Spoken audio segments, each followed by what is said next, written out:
রব্বিল আলামিন ওয়া সাল্লাতু ওয়া সালামু আলা রাসূলিল কারীম আম্মা বা'দ।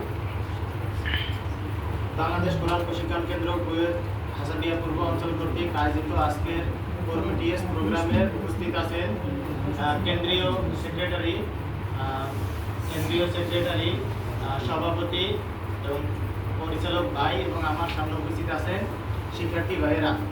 আমরা সর্বপ্রথম আল্লাহ তাআলার শানে কালিমাতুল শুকর আদায় করে নিচ্ছি। সকলে বলি আলহামদুলিল্লাহ। আমাদের প্রিয় নবী, প্রিয় নেতা, প্রিয় শিক্ষক, তার উপরে আমরা দুরূদ ও সালাম পাঠ করে নিচ্ছি। সকলে বলি সাল্লাল্লাহু আলাইহি ওয়াসাল্লাম। প্রিয় ভাই, আপনারা অবগত আছেন যে আজকে আমার বিষয় হচ্ছে আল্লাহর জন্য ভালোবাসা, আল্লাহর জন্যই কাউকে ঘৃণা করা বা ভালো না বাসা। আল্লাহ সুবহানাহু ওয়া তাআলা আমাকে যদি তৌফিক দেন, আমি এই বিষয়ে কিছু আপনাদের মাঝে আলোচনা করব। ওমা তৌফিক ইল্লা বিল্লাহ। আল্লাহ সুবহানাহু ওয়া তাআলা আমাদের কাছে কি চান? আলা ইন্না আউলিয়া আল্লাহ। আল্লাহ সুবহানাহু ওয়া তাআলা আমাদের কাছে চান তুমি আমার বন্ধু হয়ে যাও। সুবহানাল্লাহ। আল্লাহ সুবহানাহু ওয়া তাআলা চান তুমি আমার বন্ধু হয়ে যাও।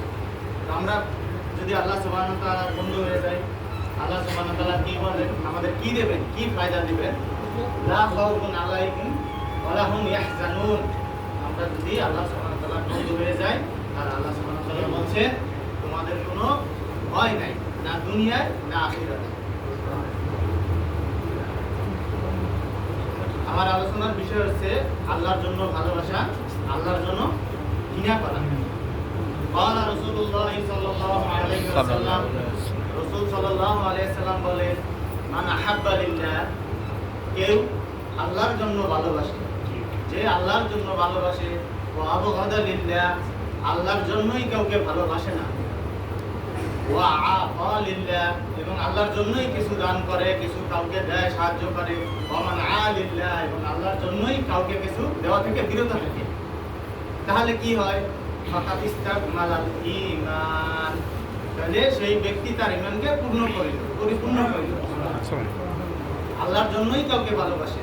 আমরা এখানে আসছি আল্লাহর জন্য, আসছি আল্লাহর জন্য ভালোবাসি, তাই না? হুজুরদের ভালোবাসি কার জন্য? আল্লাহর জন্য। ওয়াজের জন্য হাদিয়া নিতে আইলে আল্লাহর জন্য দেই, গানের জন্য আসলে দেই না, আল্লাহর জন্য দেই না। কাউকে কিছু দেই আল্লাহর জন্য, কাউকে কিছু দেই না আল্লাহর জন্য।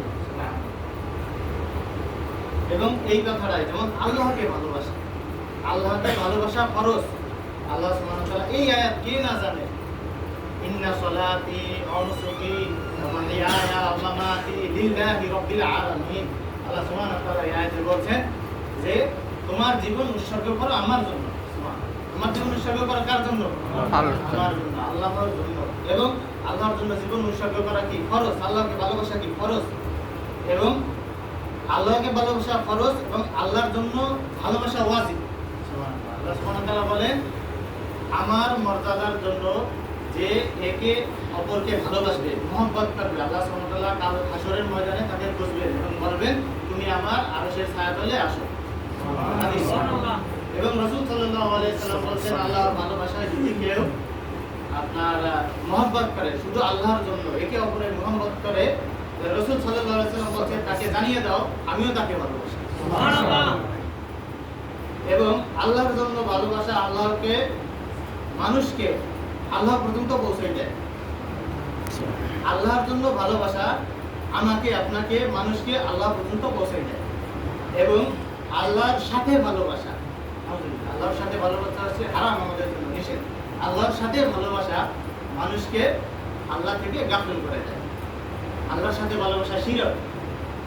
এই যে আমরা মূর্তি পূজা করে, আল্লাহর সাথে ভালোবাসে না, মাজার পূজা করে, আল্লাহর সাথে হয়ে গেছে। এটা আল্লাহকে ভালোবাসা হয় নাই, আল্লাহর জন্য হয় নাই। এটা উদাহরণ আছে, আমি দিলে বুঝলেন। যেমন স্ত্রী তার স্বামীকে ভালোবাসা হচ্ছে ফরজ, স্বামীকে ভালোবাসে স্ত্রী ফরজ।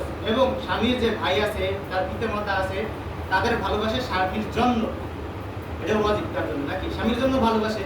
তো ওই স্ত্রী যদি আপনার বাড়ির পাশে 30 বছরের 24 বছরের যদি কোনো যুবককে ভালোবাসে আর যদি বলে আমি আমার স্বামীর জন্য ভালোবাসি, এই ভালোবাসায় কি বিয়ে থাকতে টিকবে? সংসার টিকবে না, এটা হারাম।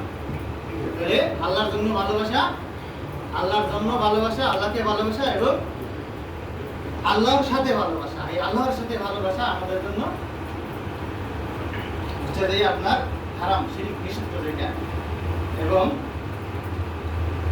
আপনার একটা বিষয় হচ্ছে ये दुनिया का दोस्ती इसलिए कागज खोल है देखने में खुशबू ना है वो मगर खुशबू नहीं है।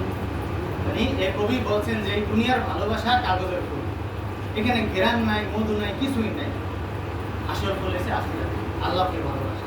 কবির উপস্থিতি সময় সংক্ষিপ্ত, এই সময়ের ভিতরে আসলে আমি হয়তো সুন্দর করে বলতে পারি নাই, তো যতটুকুই বলেছি আমাকে সহ এবং সকল ভাইদের মানা এবং বোঝা আল্লাহ সুবহানাহু ওয়া তাআলা সহজ করে দেয়।